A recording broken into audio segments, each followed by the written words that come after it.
Hey everyone, it's Dee here, and I'm really excited to welcome the newest coach to Team BBR, Coach Aastha Sagar. Aastha is new to BBR, but she is not new to coaching in general. She's been in the health industry for around 8 years. She is a health coach. She's certified as a personal trainer, athletic trainer. She also has a master's in public health, and she has experience as a physical therapy aide. So she is very experienced. We were really impressed by her qualifications and expertise. And I'm pumped to have her joining Team BBR, not only to support our general clients, but she'll also be taking on our BBR Move program, which helps clients with pain and mobility issues to help them move pain-free. So Asa, welcome. I'd love if you can just take a second and introduce yourself and share a little bit more about your own journey and what inspired you to become a coach and join BBR. Yeah, absolutely. Hi, my name is Asta. I am so happy to be here. My journey is quite a long one, but I will keep it short. I think that just like many other people, I had an interesting relationship with my body growing up, depending on society, like what my mom said, what auntie said. Um, One thing that was a little bit different for me personally was that I had an older brother, so I grew up playing a lot of sports. So I loved movement. And I think from a really early age, I realized that I loved how movement felt, but I don't think I was able to articulate it because unfortunately, like the hate for my body kind of developed early on, just because I didn't look a certain way. So fast forward to a few years ago, I ended up getting a decent amount of acid reflux. And because of that, it was so bad that I could not eat any like foods. Like I had to be really, really careful. And it was kind of a wake-up call of like, hey, like what I'm putting into my body is affecting my body. And it was like there was a disconnect of like food does not impact my body, but it actually does. And so I cleaned up my diet, changed it completely, went on a very low acidic diet and got off my medication and then reintroduced those foods again. And in the meantime, I started working out with my husband and my sister-in-law during the pandemic. So we did a bunch of home workout videos, and that got me into this very consistent phase of working out. Because although I loved sports, I loved working out, it was definitely never consistent. And so just naturally doing these things that made me feel good, just naturally just like took some weight off and just like on the scale. But in general, I was also just feeling great mentally.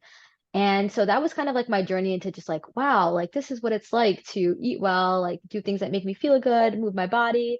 But then unfortunately, that only lasted for a few months because then at 24, I got diagnosed with breast cancer.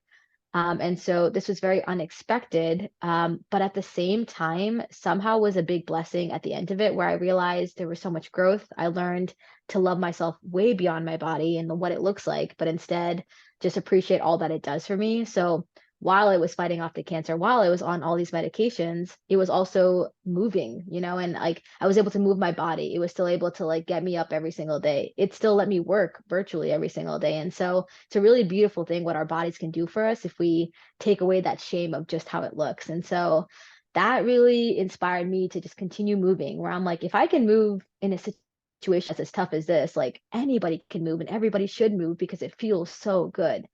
So I started my Instagram page, started becoming a health coach and working with patients individually. And I loved it. And I just wanted to be with a community that, prioritize everything holistically. So how you feel, like all these things that you think, like growing up in your mindset and shifting that perspective, working on your exercise, working on your nutrition. And I just love BBR's approach to that. And so I'm just so happy to be here. And that's kind of what brought me here. Wow, wow. Yeah, you have such a deep and inspiring story, and it's also just really unique to be diagnosed with breast cancer at age 24, and to go through that and experience that. And it sounds like you really, one of the things I really appreciate about you is just how you have such a positive outlook on everything, right? There's this diagnosis of breast cancer, and you're now saying like, wow, I'm able to really move my body during that time. So it's really just a testament to your resilience and strength that you still prioritized your health and movement in that period. So Thank you. I appreciate that. yeah, yeah. This is a little, off script, but I would love to know what was that like to get that diagnosis at 24? Yeah, honestly, it's such an interesting story. So basically, I had gone on a family trip with my husband and his family, and this was like our first family trip, like with like me and his family, and we went to Denver. And I'm just like working out as usual. Like I'm like running on the treadmill and I'm like feeling this random like chest pain where I'm like, there's some tightness here. Like what's going on? And I think nothing of it. We have our whole trip and we come back and it's not gone. And I'm like, this is weird. Like, why do I still have some muscle pain? And so my husband's like, why don't you just go get it checked out? Like, like let's just be safe. And honestly, at first I was pretty resistant where I'm like, it's just a pulled muscle. Like, what is the need to go to a doctor for this? But I think I just caved. I was like, you know what? You're right. That's fine. So I go to like my PCP and she's just like, I need you to go get this checked out immediately. And so like I'm driving like across town to go to different doctors to stay. And like clearly something's up. I'm like, I've never had to do this before. And the doctor I met there after doing a bunch of tests, he was super blunt, where I'm like, I'm like sitting here like, hey, what's the best case scenario here? Like my mind's not even in cancer at all. And he's super blunt. He's like, I think you might have breast cancer. And I remember being like Gosh. stunned. I was like, excuse me, what? And like it was just like so blunt. And I'm just like, no, like I had no expectation of that. So I went home and oh man, that was probably like the longest weekend of my life because me and my husband kept it to ourselves because we're like, we don't want to tell anybody unless we know for sure. Like that's not something we want to put our parents through. So I get tested, we find out that's what it is. And the pivotal point for us actually was when I called my PCP, my husband asked her, he's like, can you please give us some good news? Like this is like not nice right now. Like we feel terrible. And she said, at your age, if you're going to find breast cancer, it's usually too late. I have never seen somebody find breast cancer running on a treadmill and stopping it at stage 3 before it got to stage 4. And so she said, if anything, this actually saved your life. And that blew my mind where I was just like, oh, is this a blessing? Because I thought this was going to be like the worst thing in the world. Like, I didn't realize this could be a blessing. And that was like the turning point where I was like, oh my God, I'm so lucky. Like, we caught it so early. Like, otherwise it would have been too late. And I Wow. think that kind of helped me like bring that mentality into everything where I'm like, it was really hard, but there was times of like, well, what can I control? I can still move my body. I can still like try to control my fatigue while like my body's doing stuff. So that's kind of what helped it. And so it was terrifying, but there was a lot of like blessings within it as well. Wow, wow. So basically, if you most people who catch it that early, it's like at the stage 4 or beyond. Usually, because it's like, because you're not getting tested at this age, right? Like when people are Yeah. getting tested for breast cancer, like mammograms don't happen until you're much older. So it's like pretty near impossible to catch. So the fact that I came in thinking it was a muscle strain was actually a huge blessing. Wow, yeah. So you guys, if you feel any muscle strains in your chest area, go get those checked out ASAP. That's Definitely. really, I can't imagine how scary that must have been for you guys. Yeah. I'm so happy that you were able to treat it, manage it, and now you're in remission, right? Yeah.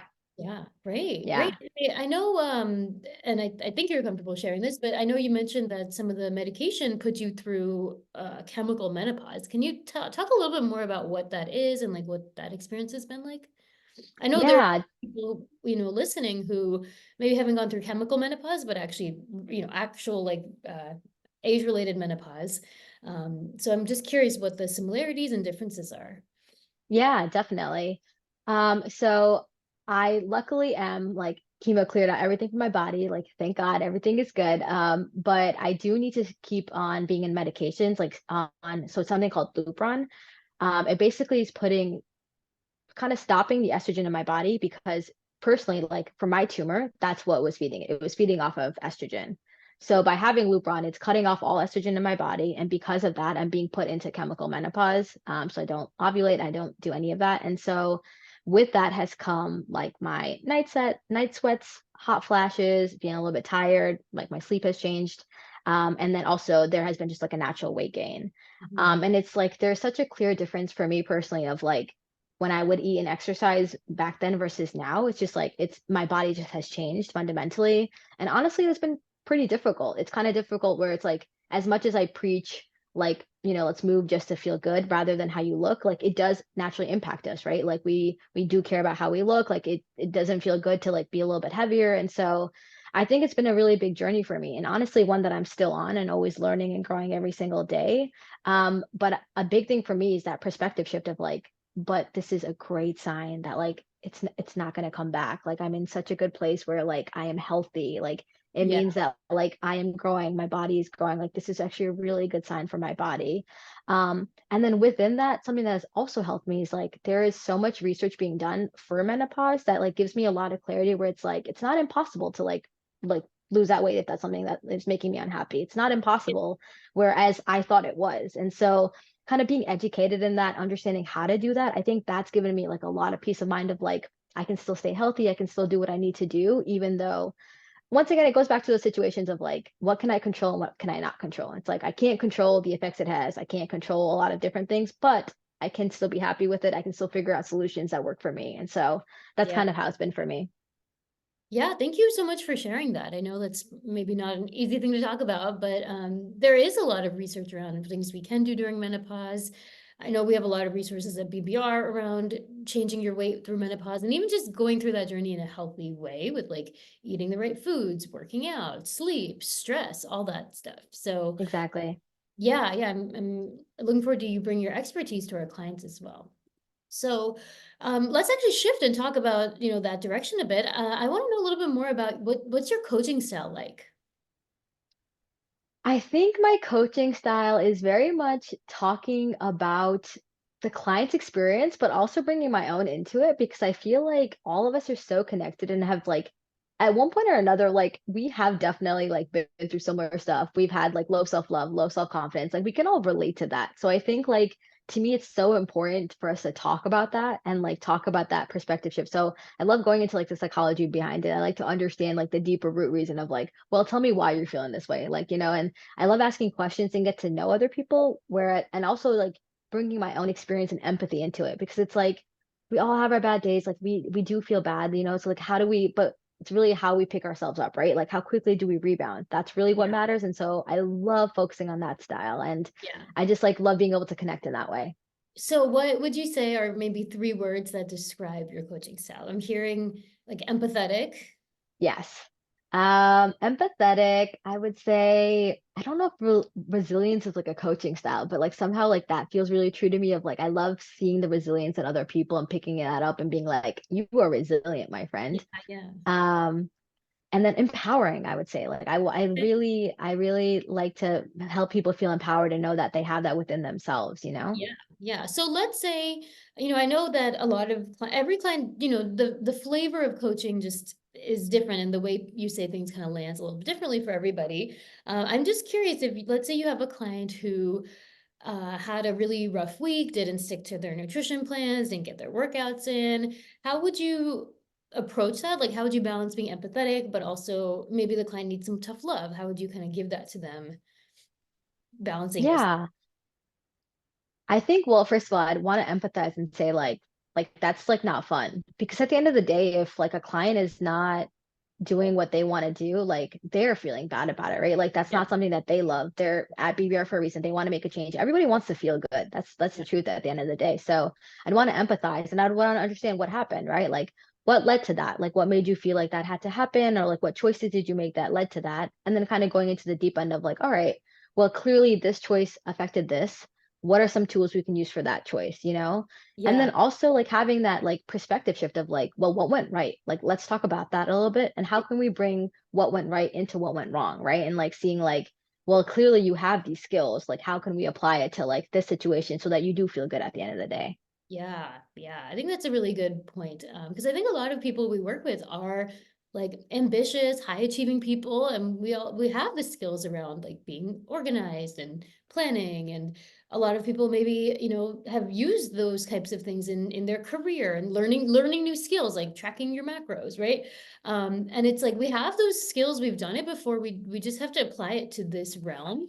And you're not a failure if you mess up here and there. Everybody messes up. I have days where I overeat, right? Right. Just how do we approach it? And like, are we going to get back on the wagon, or are we going to go down a spiral of being mean to ourselves? Exactly. Yeah, yeah. So cool. Thank you for sharing that. Now, what do you think is one thing most people get wrong when it comes to health and fitness? I think one thing that they get wrong is I think it's kind of the make it or break it mentality, which I know is like a big thing that is discussed here at BBR. But I think I've seen that like in my own life and other people's lives too, of just like, oh, like I failed, so like I just can't do it anymore. And it's just like, Mm. well, failure is not a bad thing. And I think this is something that I also have to like reiterate for myself. So it's not just something that you get down and you stop like learning from it. But I think it's really easy for people to be like, well, I failed, so I like this suddenly defines me. This is my identity. I can't do it anymore. And I think that's like that's like a mindset that we need to have in like life in general, but especially when we're making these big changes in our lives, right? It's like you need to just know that it's okay if you failed. Like you get to do more, you get to try again. And usually people think it's like this like linear thing or like this like Yeah. staircase that just goes up, but it's like no, we have our ups and downs, but it's still better than where we started. And we are learning and we're growing. And if anything, if we didn't have those failures, we wouldn't have the successes. It's as simple as that. So I think just embracing failure is like something that we all just need to do Yeah. more of.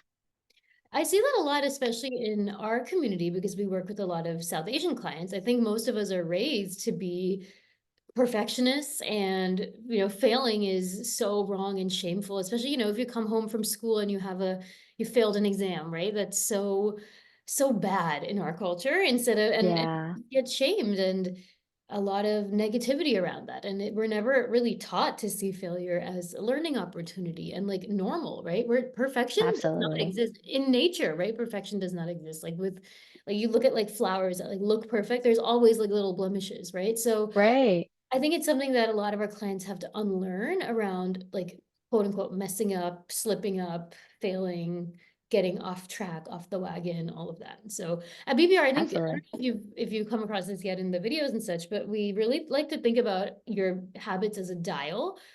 It's not like an on or off switch. It's a dial where you can, turn the dial up when you're really consistent. And then when you're not, it doesn't have to, like, let's say you have a really busy week at work. We don't have to turn that dial down to zero. We can turn it down to like 50% and still do something instead of nothing. Right. Exactly. Yeah.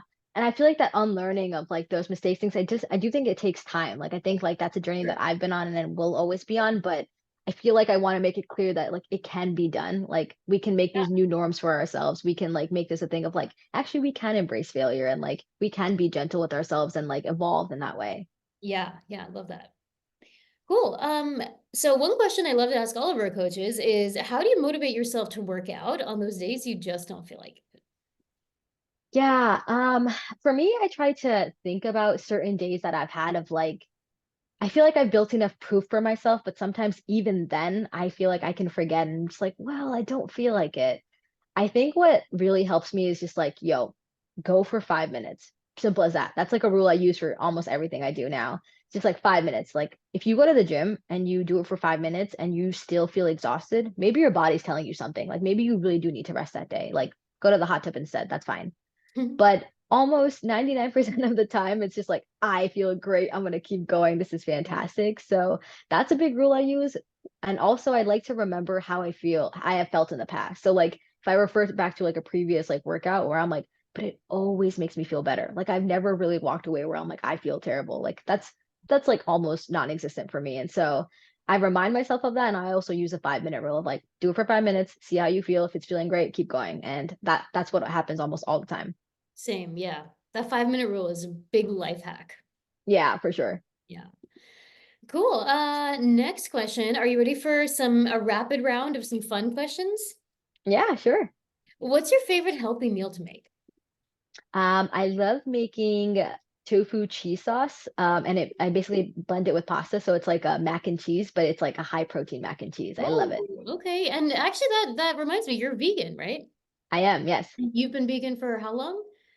I think like 7 to 8 years now. Okay, wow. So what are your favorite, I guess, vegan sources of protein? I know you mentioned tofu. Yeah, I like to also like bake like chickpeas and like kind of eat that as a snack. I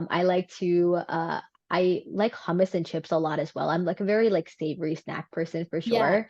Yeah. And then I also just like mock meats a lot. Like I love like Yeah. chicken nuggets. Like I like making like blau with like Nutella in it. Like just like love Okay. different sources of protein. Yeah. Yeah, yeah. In the Fit Lazy Food Guys, there's a recipe for these like high protein, quote unquote, cheesy kale chips with nutritional yeast. I think you would really Love like it. those. They're very, very savory. Yeah, my nutritional yeast in my cupboard is like my holy grail. Like I add it to everything. I It's just so love like it. randomly high protein. I'm like, where did this come from? I don't get it, but I love Yeah, it. yeah, yeah. And it's really good in those cheese sauces and stuff too. Yeah. Yeah. What is your favorite indulgent food? I love making ramen. Like I love ramen noodles. I try to make it so that it's like not like a full indulgence, but I love I ramen. And gotcha. then I love savory snacks. Like I love chips. Like I've always like been a Yeah, snacker. I love chips, so I like to indulge in different types of chips. yeah. Have you tried that protein ramen? No. Oh, yes, I have. Okay, so I'm very specific with my meals, I'm not gonna Yeah. lie. So I personally didn't love it, I didn't like it at but all either. I Yeah. didn't like the texture. It just didn't, I don't know, I didn't like it. And so I make it a different way now where I found these like baked ramen noodles on Amazon. So I make those now and then I What add a bunch kind? of it's like baked ramen. So Oh, instead of it baked. being Okay. fried, Yeah. yeah, so it's like just like healthier because sometimes fried food just doesn't suit me that well. And so Yeah, yeah. I buy that and then I add like tofu to it and then I also add a bunch of nutritional yeast to it. So it Oh, becomes high protein, but then I add a bunch of seasoning and I add like oat milk to it to make it creamy and it's fantastic. wow. I could Interesting. eat this like every day. I love it so much. Have you ever tried edamame noodles? No, but I've been hearing about that. I want to try Yeah, some. those are pretty good. I think you'd like them. They're very high protein and they don't taste like tofu or anything. They kind of taste like a normal noodle, maybe a little bit chewier. Got it. Really good in like soups. Like you could make a ramen broth and just add that in for the protein, maybe with some veggies too. Nice. I love that. Yeah. And then for chips, have you ever tried like the lentil chips or like any of those other chippy things? Yeah, I like them. I usually like it with like some sort of dip, but I've tried those. Those are good. Yeah, yeah. Yeah. What is a fun fact that most people don't know about you? That most people don't know about me. This is interesting.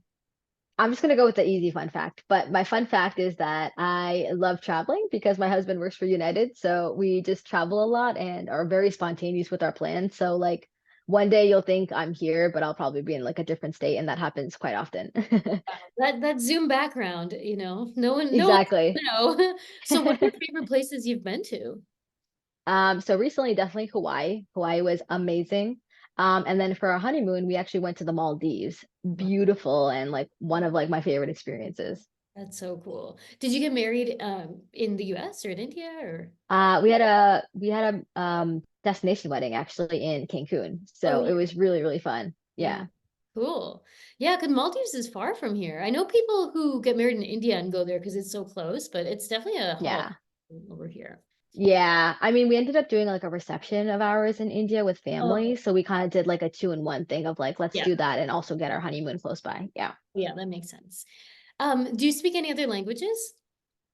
I speak Hindi, and I understand Punjabi. I don't speak it, but I understand Punjabi and I speak Hindi. Are you Punjabi or Yeah, I'm Hindu Punjabi. Yeah. Punjab? Oh, okay, okay, cool. What is your biggest pet peeve? Oh, this is an interesting one. I think hmm, I gotta think about this one. I think my biggest pet peeve would be, I don't actually know. This is actually a hard one. I'm like trying to think of it. Because you're such a positive person. I'm like, does anything ever annoy you, Asta? No, no, it definitely does. I'm just trying to think of what. I'm trying to think of my husband actually, because he gets under my nerves very easily because he's so Yeah. close to me, of course. Um, let's see. I think a pet peeve that I have is like sometimes when people start an argument or like a discussion just to like argue, like that bugs Oh, me where yeah. I'm just like, why can't you just listen to what I'm saying? Like there's no need to have this back and forth. So I mean it happens rarely, but when it does, I'm just like, bruh, come on. I know. Does your husband do that? Sometimes, very rarely, but there's been a Yeah. few times where I'm like, you know what I meant. Like you Yeah. understood. Yeah. Yeah. I definitely think my husband does that. He's a very like literal person, Yeah. and I'll be like, you know what I meant. Like just Yeah, run with exactly. it. Come on. Okay, couple more fun questions. So when you were a kid, what did you want to be when you grew up? I think at some point I wanted to be like an astronaut. I think I wanted to Oh, be like so cool. I think I wanted to be like a Bratz doll. Like I think I wanted to be a WNBA player. I had a bunch of different, This is such a yeah. wide range of I aspirations. know. But I think Wow. a big one was definitely like basketball because I grew up playing basketball, seeing my brother play basketball. So I was like, Yeah. I can make it to the WNBA. That'd be so cool. Yeah. Do you still play? I do for fun. I play, yeah, but definitely not seriously anymore. Are you tall? I'm not, that's the ironic part is I'm 5'2". Like I'm really Oh, short, but I oh, still played for like all of high school yeah. because of like just being able to shoot well, but like definitely not tall enough for something like the Oh, WNBA. that's so funny. Yeah. That's funny. What's your favorite brand of workout clothes? I've been really liking Lululemon recently. But I would still say that I like to buy random stuff on Amazon. And like recently I went to Old Navy and I was like, wow, your clothing is pretty good too. Like I'm kind of Yeah. surprised. They have like a Yeah. surprisingly like nice stuff for the athleisure stuff. Yeah. Yeah. And yeah, Amazon has some good finds. I found it's a little hit or miss with some of the stuff I've bought there. Yeah. Some of it is good for like a month and then it like starts like stretching or the quality, Yeah. you kind of get what Yeah. you're for. But That's the issue. yeah, I've definitely had some things that I like that I still wear. So Yeah, but something that I feel like everybody should check out, like every woman should check out, is SheFit. Have you heard of the no. SheFit bra? So it's basically like a sports bra that is like basically made out of armor, it feels like. It's so supportive. So it's just like no matter what like your size is, and it like because a woman made a bra, which is like usually not the case, unfortunately. And so she like created her own company, and so like, you can adjust it however you want. And it's so supportive. And so I feel Yeah. like anybody who works out should get like one of those. It's amazing. What, so is it comfy? It is comfy. So I mean, it's a little bit tight, so it's not like something you're gonna want to sit in all day, but it's really good for working out. And so like for me, like I had to get surgery because of like the breast cancer, right? So I had a double mastectomy done. And so it's like super supportive for me. And like I know so many people who use it, especially if they run or they're doing high intensity Yeah. workouts. Really, really good for that. Sheet fit. Okay, I'll have to go check that out. I need to do more cardio. I'm a lifting girly, so I wear a lot of like the low impact sports bras, which are Yeah. cute ones, right? Um, Yeah. but I need for my running workouts, I have a couple that are like higher impact. So I definitely Yeah. check that out. Yeah. Awesome. And then lastly, what is your favorite beverage? Either alcoholic if you drink or non-alcoholic? Yeah, so I don't drink.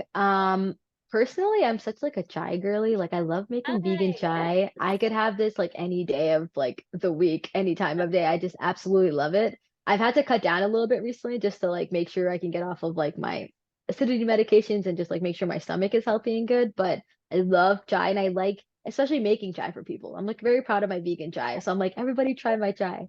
Do you use oat milk? I use soy milk and it's like specifically the Kirkland brand. I feel like that's the only one that is like smooth enough for the chai, but Oatly also tastes really good in it. Yeah, So yeah. I only yeah. make chai with soy milk too. I'm lactose intolerant and Okay. I also just really like the taste of soy milk in the chai. We use the silk Yeah. brand though. That's the Yeah. So I've tried Silk and it's good, but it doesn't compare to the Kirkland one. I don't know why. Like I spent like a month after I went vegan to like make the perfect chai and I feel like I perfected it. But you know how like Kirkland sources from other big brands? I wonder what they even source from. Like what's the like underlying, because I always think Yeah. it's silk, but maybe not if you think it tastes different. No, it definitely tastes different. And it's weird because like I really dislike their oat milk, like Kirkland's Huh. oat milk. I think it's terrible, but their soy milk is so good. And I don't know why that is, but Oh, it's just yeah. completely different. Yeah. Yeah. What else do you put in your chai? Usually just like a lychee, like, just try to put it like season it up a little bit in that way. But other than that, I like to keep it simple. Sometimes ginger just because it like makes me Yeah. feel good. And then I like to like use jaggery. Like I like to use like natural sources of Yeah. like sweetener, Yeah. instead of just using pure sugar. Do you ever put cardamom? No, no, Yeah, sorry. that's a lychee. No, clove.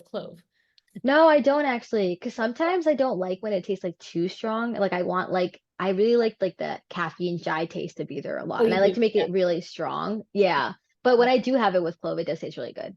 Okay. Yeah. Yeah. One thing about me is I just don't like lychee at all. Which Oh, I know I'm like a bad Indian person because it's in everything and like yeah. in sweets. Whenever I make Indian sweets, I will not put lychee. So whenever I make chai, I do clove, a little bit of cinnamon sometimes, Okay. ginger, and then the tea bag, Yeah, and then soy milk and honey, and it's really good. So that yeah, sounds we amazing. got to do like a chai swap or chai tasting at some point. Yes, we need to do that. Yeah. I would love that. Awesome. Well, anything else you want people to know about you? I know we didn't talk too much about the BBR Move program, but if you want to share a little bit more about what you do in there, maybe we could spend a couple minutes and then wrap up. Yeah, that sounds great.